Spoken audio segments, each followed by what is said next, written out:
Hey, gorgeous souls, and welcome. I'm Vix, and I'm here with your moon messages for the new moon in Gemini, which I am especially excited about because I am a Gemini sun. So, this is my moon. Super happy in this energy. We're going to have a little bit of a look into what could be useful to know as we navigate through this new moon, as we work with this new moon energy, and as we move through into the next moon phase. So, as much as these readings have kind of been created to be useful for you on and during and around the new moon, you can take these messages with you until we meet again at the full moon. So, a couple of things, and I always forget to do this, so I have to pause and try to remember. If you would like to connect this month, these are the things that are happening. I will be opening for readings again very, very soon, so make sure you're subscribed to my newsletter, and I have a special list that you can get on to be the first to know about when reading slots are open. All the links will be below. I'm also running a solstice workshop. We are going to work with some Kundalini magic. It's going to be all about activating the inner sun as we move into the solstice. It's going to be appropriate for both hemispheres. So whether you're in winter solstice in the northern hemisphere, or with me here in the south where we're in winter, hopefully it will serve and support you where you are on your journey and where you are in the world. So all of the information all the information for all of that will be below.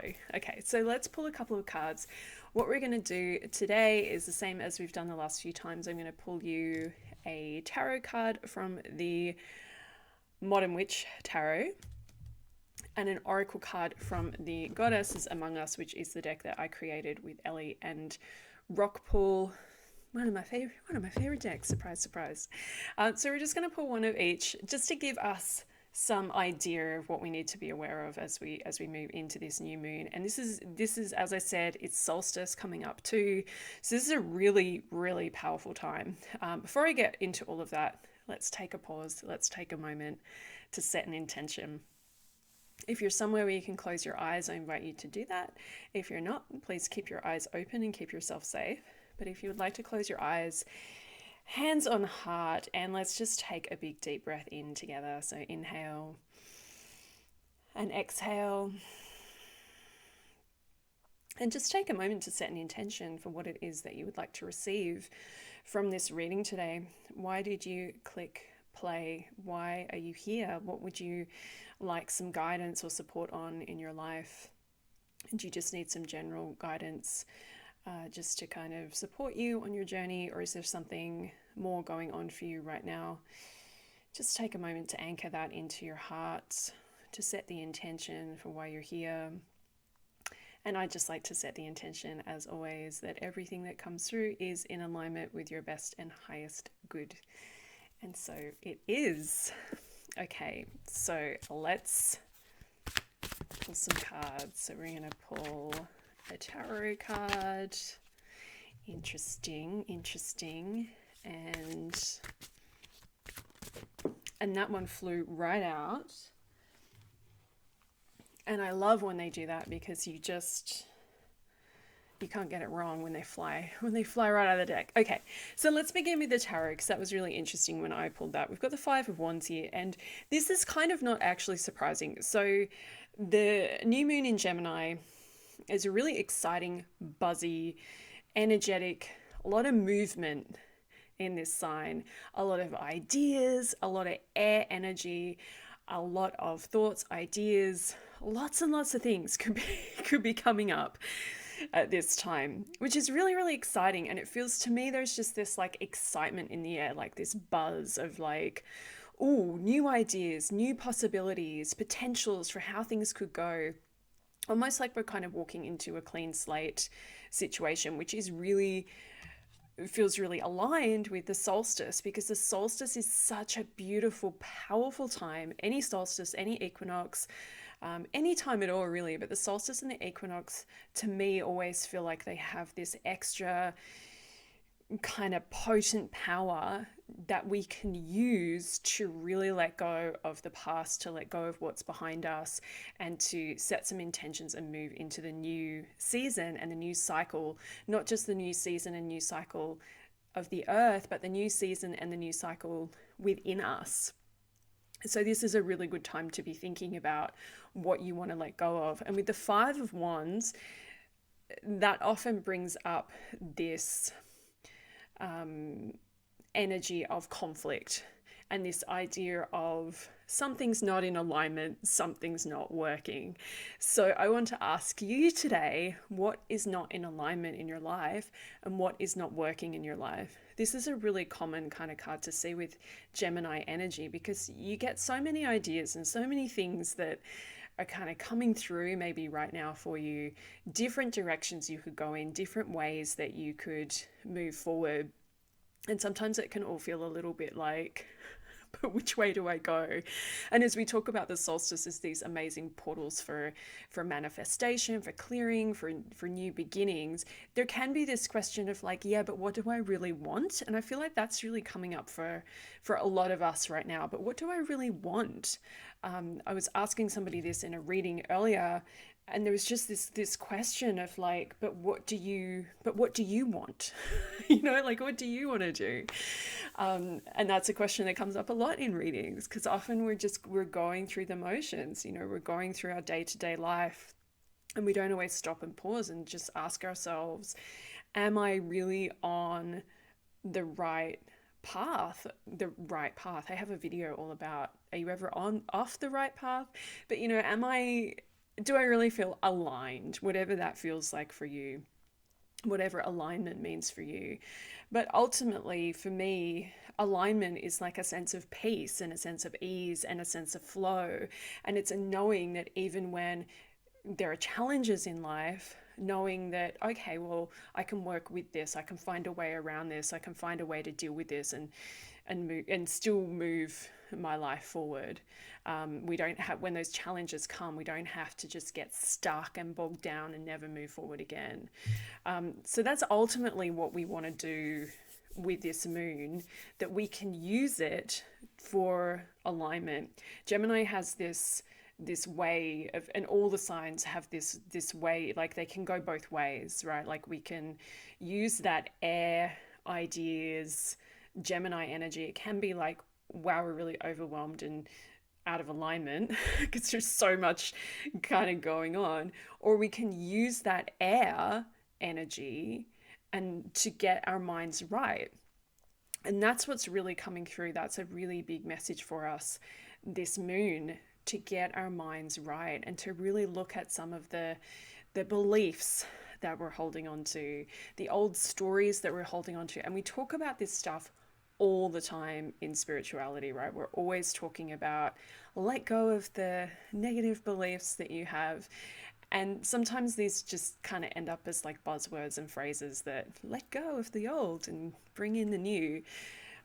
But we really have to actually sit and do the work. We really have to sit with ourselves and notice, like what are these negative thoughts or these old stories, negative beliefs, whatever we're carrying around about ourselves. What are they, and how can we begin to really release them? And you begin to release them, the first thing you do is you notice them. You have to notice them first. Well, you don't always have to, but it helps if you know what they are. And you can do it just by noticing, like notice how you move through your day. Notice what upsets you.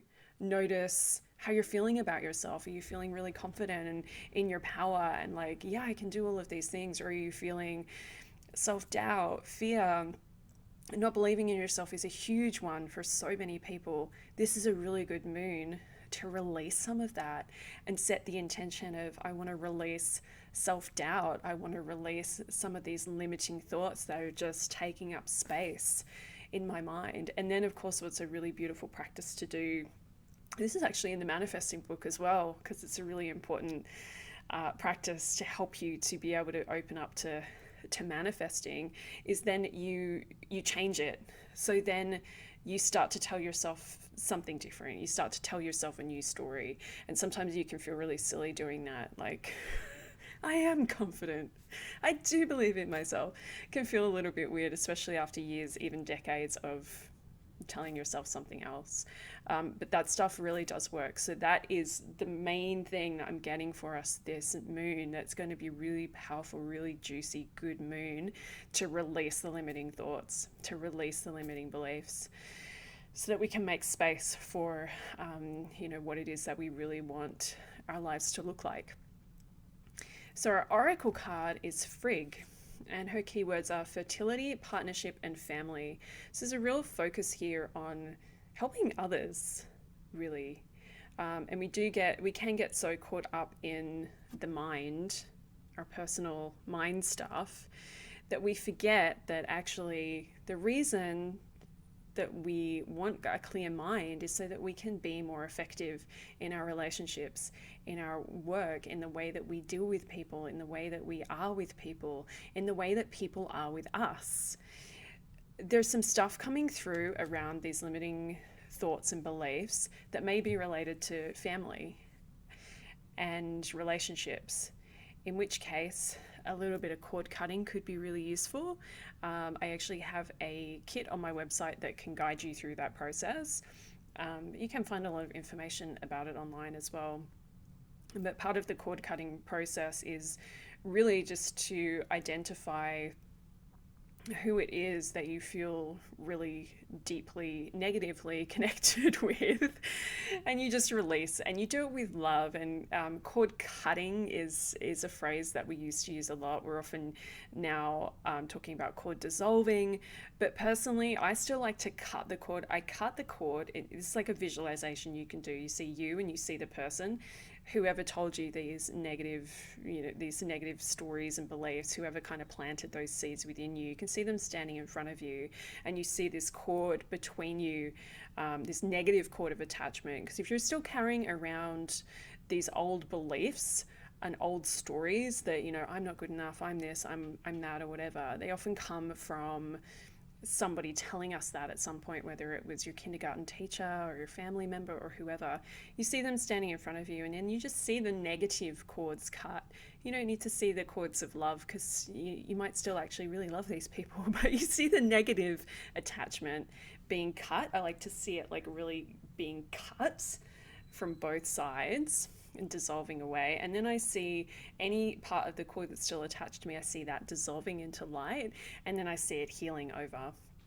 And that's a really beautiful way to kind of let that go. And if you feel comfortable to do so, you can look at the person, you can say, I love you, and I let you go. So cord cutting might be really, really useful for some of us at this time. But there's also this message with Frigg of like a focus here too on relationships, on family, on partnerships, and remembering that you are not doing this all alone. Like, you have so many people who are there for you. And if you really don't feel that, then it's a really good time to maybe reach out to some old friends that you haven't gotten into contact with for a while, and let them know that you're there for them as well. And then of course, they'll write back and say, cool, I'm here for you too. But also there's some stuff coming through for some people at this time around building a new community and really calling in, manifesting. New moon is a fantastic time to manifest, really setting some intentions. I want to call in some people from my soul family. I want to call in some friends, partnerships, relationships, people who really get me. This is a really good time to put that on your manifesting list, to call in some new people into your life who are going to support you, and who you, of course, will support in return. Well, I hope that was useful for you. I hope that resonated. If you have any questions at all about this reading, please post in the comments and we can have a chat. I really hope that this is a beautiful, beautiful moon for you. It's a really good one for manifestation. We're in this solstice portal, and the solstice is a fantastic time for manifestation too. So carry these intentions with you from the new moon the new moon in through the solstice time and out to the next full moon. Really carry those intentions with you. Be really clear about your intentions as well at this time. Gemini is all about clear communication. So the clearer you can be with the universe about what it is that you want to manifest, what you want to release, is really, really important too. So speak it clearly to the universe, write it down really clearly, write it out exactly what you want to release, burn it, sleep with it under your pillow, whatever you want to do, whatever you want to do. I would advise burning the things that you want to release, and maybe your list of intentions, the things that you want to manifest, sleep with that under your pillow. Do it that way around if you're going to do those practices. But it feels good. It feels, to me, this moon feels really exciting. It feels really vibrant. It feels really like there's a lot of buzz in the air. So pick up on that buzz and use it for your benefit so that you can also benefit others. So that's it for me. Please remember that we are doing readings. I'm doing readings. Maybe we are doing readings together. There will be readings available. So the link below for that. And please come along to my solstice class if you feel called. It's a Kundalini magic class. So we will be doing some practices from Kundalini yoga, but they'll be very simple and they are fully inclusive. So it's not a physical practice. We'll be moving our hands into some positions and doing some breath work and some mantra and things like that, but it won't be physically challenging. So please do come along if you're feeling called. If you have any questions about that, please do ask in the comments or send me an email. And I look forward to seeing you wherever I see you next. One final thing also that I need to tell you about is that the podcast is back up and running. If you're watching this on YouTube, you may have already seen that the podcast is happening, which is very exciting. I'll put a link below to that as well, so you can check out the podcast if that interests you. And I just wish you a beautiful, beautiful new moon, full of blessings, full of manifestations and dreams coming true. And I'm sending you lots and lots of love.